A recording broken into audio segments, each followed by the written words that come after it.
ಕಾರ್ಮಿಕ ಕಚೇರಿ ಮುಂಭಾಗ ಅನಿರ್ದಿಷ್ಟಾವಧಿ ಧರಣಿ ಸತ್ಯಾಗ್ರಹ.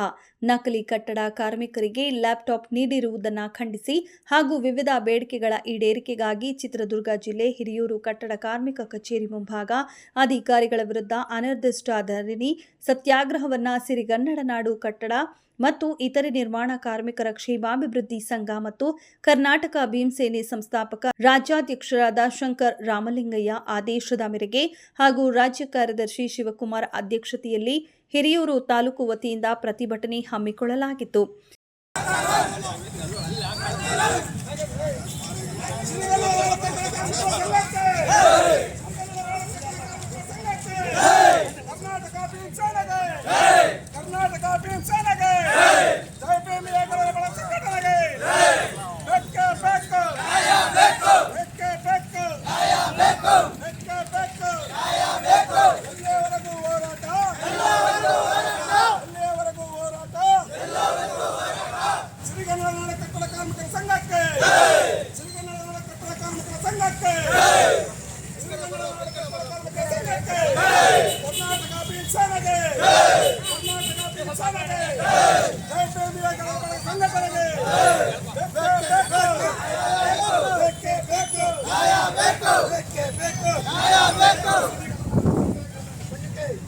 ಕಾರ್ಮಿಕ ಕ್ಷೇಮಾಭಿವೃದ್ಧಿ ಸಂಘದ ಪ್ರಧಾನ ಕಾರ್ಯದರ್ಶಿಗಳು ಹಾಗೂ ಕಾರ್ಮಿಕ ಮುಖಂಡರಾದ ಮುಕುಂದರವರು ಕಾರ್ಮಿಕ ಇಲಾಖೆಯಲ್ಲಿ ಭ್ರಷ್ಟಾಚಾರ ತುಂಬಿ ನಿಜವಾದ ಕಾರ್ಮಿಕರಿಗೆ ಸೌಲಭ್ಯ ಸಿಗುತ್ತಿಲ್ಲ ಎಂದು ಆರೋಪಿಸಿದರು.